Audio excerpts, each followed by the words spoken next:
దయచేసి చెప్తున్నా, రేవంత్ రెడ్డి గారు లంగ కథలు పడితే కలవదు. ఓకే, ఇది ఇంత పెద్ద ఇష్యూ, బర్నింగ్ ఇష్యూ కంటిన్యూస్ జరుగుతుంది. నీకు కావాలి, కాదురా అయ్యా, నువ్వు ఇండిపెండెంట్ ఇన్వెస్టిగేషన్ చేసుకో, ఎవరిని నమ్మకు. కాదు, వాళ్ళకి సింపుల్, ఇలా పెద్ద కాంప్లికేటెడ్ ఏం లేదు. అరే పోలీస్ మిత్రులారా, just take their phones and computers, వాళ్ళ ఫోన్లు కంప్యూటర్లు తీసుకోండి. మధు నాయక్ అనేటోంది, బాలాజీ నాయక్ అంటోంది, మంగ్లీ నాయకో మంగ్లీ రాథోడో, దాని సత్యవతి అనే దాన్ని, ఈ ముగ్గురి తీసుకోండి, శివా చౌహాన్, ఈ నలుగురి తీసుకొని వాళ్ళని మొత్తం ఎన్నిసార్లు మాట్లాడిరు, ఎవరితో మాట్లాడిరు, ఏం మాట్లాడిరు, అది ఏడికి పోయింది, వాడేడికి పోయిండు, ఇవన్నీ తీర్రి. వాళ్ళ జీపీఎస్ డేటా తీయండి, వాళ్ళ కాల్ డేటా తీయండి, వాళ్ళ యొక్క కంప్యూటర్లు ఏమేమి ఉన్నాయి తీయండి, అయిపోయింది, లెక్క తెలుస్తుంది. ఆ రమేష్ అంటే ఆయన తీసుకోవండి, ఆయన ఏడే ఇల్లు చూపెట్టిండో, వానికి ఎన్ని పైసలు ఇచ్చిర్రో, ఏ రోజు ఇచ్చిర్రో సీసీ కెమెరాలు తీయండి. మీకు చిత్తశుద్ధి ఉంటే దీంట్లో ఇది వాస్తవాలు తీసుకురావడం 2 నిమిషాలు. ఒక్క శరత్ చంద్ర పవార్ అనే ఒక ఎస్పీఏ అంత ఆయన యొక్క ఏమంటారు రిమాండ్ డైరీలో అంత ఇన్ఫర్మేషన్ సేకరించగలిగినప్పుడు, ఇంత పోలీస్ వ్యవస్థలు, ఇన్ని డీజీపీలు, నేను ఇది అది ఈ పీకుడు కాలని పెట్టుకొని మీకు అందరికి జీతాలు ఇచ్చి, మీ డిపార్ట్మెంట్లకి ఇన్ని వేల కోట్లు ఖర్చు పెట్టి మీకు ఒక పెద్ద టవర్లు కట్టించి చేస్తే మీరు వీక్తుంది ఏంది? గద్దల్ని రక్షించి చిన్న వాళ్ళని శిక్షిస్తారా? దానికి ఆ చట్టాలున్నాయి. గద్దల్ని రక్షించాల్సిన అవసరం లేదు, వాడు కాపాడుకోగలుగుతాడు. నువ్వు బలహీనులకి, పేదవాళ్ళకి, సామాన్యులకే రక్షణ సంక్షేమ పథకాలు కానీ, లేకపోతే వాళ్ళకి రక్షణ చట్టాలు కానీ. అవునా కాదా? ఎవడ్రా అయ్యా జీతం ఇస్తుంది? సజ్జనార్ నీకు ఎవడ్రా జీతం ఇస్తుంది? రేవంత్ రెడ్డి నీకు? ప్రజలు కాదు, వాళ్ళు కట్టిన ట్యాక్స్ డబ్బులు కాదు. వాడు పెట్రోల్ పోయించుకుంటే 30 రూపాయలు రాష్ట్ర ప్రభుత్వానికి కడితే 30 రూపాయలు కేంద్ర ప్రభుత్వానికి కడుతుంది, తక్కువ. వాడు మందు తాగితే నీకు ఒక 30% నీకు కడుతున్నాడు. వాడు 100 రూపాయలు కొంటే 30 రూపాయలు నీకు ట్యాక్స్ కడుతున్నాడు, తక్కువ. ఎవడి పైసలు రా? ఎవడు ఎంజాయ్ చేస్తున్నాడు? నీకు జీతాలు ఇస్తుంది, నీ పిల్లని పోషిస్తుంది, నీకు కావాల్సిన కార్లు ఇస్తుంది, నీ యొక్క 10 కార్లను తిరిగేటట్టు చేస్తుంది. ఎవడ్రా? రేవంత్ రెడ్డి, సజ్జనార్, డీజీపీ శివధర్ రెడ్డి, జితేందర్. ఎవడు?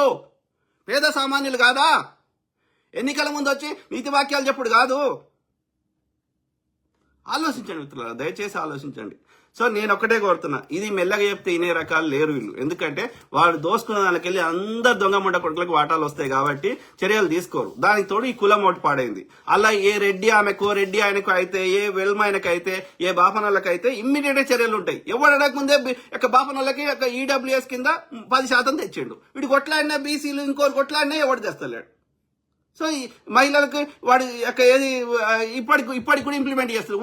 ఉన్న సీట్లలో ఇవ్వచ్చు కదా 33%. సో కాబట్టి ఈ యొక్క మనువాద మైండ్ సెట్ ఇంకా పోతలేదు. ఓకే, వాడు ఎన్ని మాటలు చెప్పినా ఎన్నికల ముందు గెలవడానికి మాటలు చెప్తున్నారు తప్ప ground reality action speak louder. Okay, so కాబట్టి దొంగలు అన్ని పార్టీలలో ఉన్నారు. ఇవాళ రాష్ట్రంలో చర్యలు తీసుకునే స్థానంలో కాంగ్రెస్ ప్రభుత్వం, రేవంత్ రెడ్డి కానీ రేవంత్ రెడ్డి ఒకప్పుడు కాంగ్రెస్ పార్టీ అనేది ఎట్లుంటుండే? ఒక డెమోక్రాటిక్ వేలో సమిష్టి నిర్ణయాలు ఉంటుండే, వర్కింగ్ కమిటీలు ఇట్లాంటివి ఉంటుండే, క్యాబినెట్ మీటింగ్లు. ఇలా పరిస్థితి లేదు. ఇలా బీఆర్ఎస్ ఒక వ్యక్తి స్థాపించడం వల్ల అది కేసీఆర్ చెప్పినట్టే నడుస్తుంది. వాడికి ఆడ జగన్ చెప్పినట్టు నడుస్తుంది వైసీపీలో, లేకపోతే ఆడ చంద్రబాబు నాయుడు చెప్పిన నడుస్తుంది, ఆడ మోడీ అనే లుచ్చనా కొడుకున్నాడు. ఒక డెమోక్రాటిక్ వేలో ఒక సమిష్టి నిర్ణయాలు జరిగేది కాంగ్రెస్ పార్టీలోనే. యూపీఏ 1 అయినా, యూపీఏ 2 అయినా అట్లుండే. అట్లాంటిది ఇలా రాష్ట్రంలో కాంగ్రెస్ పార్టీని రేవంత్ రెడ్డి ఏమంటారు ఒక సమిష్టి నిర్ణయం నుంచి ఒక రేవంత్ రెడ్డి బట్టి వీళ్ళిద్దరు కలిస్తే అయిపోయా. వీళ్ళిద్దరేగా, ఒక ఆయన వెల్మ, ఒక ఆయన రెడ్డి అయినా, ఒక ఆయన మాల అయినా, వీళ్ళిద్దరు కలిస్తే అయిపోయాయిగా. ఇంకా మిగతా వాడు ఎవ్వడు ఉమ్మడి చెక్కడిగా వాళ్ళది ఊరు లేదు, పేరు లేదు. ఆ పరిస్థితికి దీన్ని డెమోక్రాటిక్ నుంచి ఒక నియంతృత్వాన్ని తీసుకొచ్చి పాడదొబ్బిర్రు. మాట్లాడు సీఎం గారు. చిన్న అపోలో హాస్పిటల్ ఓపెనింగ్ కి, లేకపోతే వాడవందో స్పా ఓపెనింగ్ కి, ఆందోందో రిసెప్షన్ కి పోయేంత టైం నీకు ముఖ్యమంత్రికి ఆడపాడైంది. అంటే నీకు ఏరే పనులు లేవా? ఒక సినిమా గద్దర్ అవార్డ్స్ అని దానికి 3 గంటలు పోయి కూర్చున్నాడు, 3 గంటలు 4 గంటలు పోయి కూర్చున్నాడు రేవంత్ రెడ్డి. అంటే నీ ఒక రాష్ట్రాన్ని 4 కోట్ల మంది ప్రజల యొక్క పరిపాలించడానికి కావాల్సిన టైము, దాని నిర్ణయాలకి నీకు లేని ఒక అవార్డు ప్రోగ్రామ్ కి 4 గంటలు కూర్చునేంత, వందో సినిమా థియేటర్ ఓపెనింగ్ కి 4 గంటలు పోయేంత, ఇంత చిన్న వాటికి ఒక ముఖ్యమంత్రి స్థాయి వ్యక్తి 4 కోట్ల ప్రజలకు ప్రతినిధి పోయేంత టైం నీకు దగ్గర ఎక్కడిది?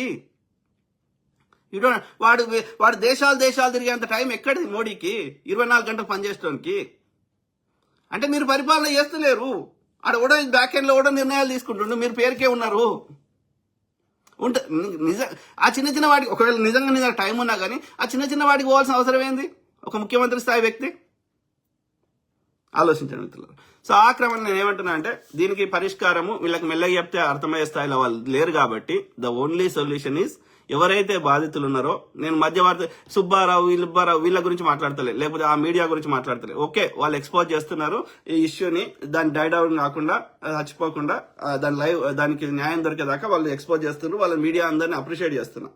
బట్ దీనికి పరిష్కారం కావాలంటే ఏకైక మార్గము బాధితులు ఎవరైతే ఉన్నారో వాళ్ళు రోడ్ల మీదకి రావాల్సిందే, వాళ్ళు కంటిన్యూస్ గా నిరసన తెలపాల్సిందే, కొట్లాడాల్సిందే. ఓకే, కొట్లాడితే వాళ్ళ ఆస్తులు ఏమున్నాయి అవి జప్తు చేశారన్నా, లేకపోతే ఎక్కడెక్కడ పంపించారో ఏం చేసిరో ఆ డబ్బులు ఖర్చు పెట్టే ఒక 1000 కోట్లు వాళ్ళు కలెక్ట్, ఒక 500 కోట్లన్నా మినిమం కలెక్ట్ చేస్తే అలా ఒక 100 కోట్లు వాడు ఎంజాయ్ చేసినా ఖర్చు పెట్టినా కానీ మిగతా 400 కోట్లు ఎడిపోయినాయో తేలాలి ఫస్ట్ థింగ్. రెండోది, ఆ బాధితులకి వాళ్ళ యొక్క ఆస్తులు జప్తు చేసి ఎంతైతే అంత ఇవ్వగలిగితే ఇవ్వాలి. దానికి తోడు ప్రభుత్వం కూడా అట్లీస్ట్ ఒక 50% అన్న వాళ్ళు ప్రభుత్వం అన్న ఇవ్వాలి వాళ్ళకి. ఎందుకంటే పేద సామాన్యులు బిడ్డ పెళ్లి కోసము అప్పులు చేసో ఏదో రకంగా వాళ్ళు డబ్బులు తెచ్చుకున్నారు కాబట్టి వాళ్ళకి ఆ ష్యూరిటీ ఇవ్వాలి. వీళ్ళు దోసుకునేవి రీకలెక్ట్ చేయాలి. ఎట్ ద సేమ్ టైం మళ్ళీ వాడు చేయొద్దు అంటే వీళ్ళకి కఠిన శిక్షలు వేయాలి. తర్వాత వాళ్ళకి ఒకవేళ వీళ్ళు దోసుకున్న దానికి మనం రీకలెక్ట్ చేసినా కానీ అవి సరిపోకపోతే వాళ్ళకి ఇవ్వడానికి ప్రభుత్వము అట్లీస్ట్ ఒక 50% అన్న ప్రభుత్వ ఖజానా నుంచి లేకపోతే ప్రజల ట్యాక్స్ డబ్బుల నుంచి వాళ్ళకి కాంపెన్సేషన్ ఇవ్వాలి మానవత్వం కోణంలో. ఓకే, సో అందుకని నేను ఏమంటున్నా అంటే బాధితులు దయచేసి మీరు ఒక జేఏసీకి ఏర్పడండి, జాయింట్ యాక్షన్ కమిటీకి ఏర్పడి నిరంతరం కొట్లాడండి. ఒక ప్రశాంతంగా రోడ్ల మీదకి వచ్చి వేరే ప్రయాణికులకు ఇబ్బంది, తోటి మన అన్నలకు తమ్ముళ్ళకి ఇబ్బంది పెట్టకుండా ఒక ధర్నా చౌక్ లాంటి ఒక ప్లేస్ ఎన్నుకొని మీరు నిరంతరం పోరాటం చేయండి. ఓకే, వాళ్ళు న్యాయం దొరికే వరకు సత్వర చర్యలు తీసుకునేంత వరకు.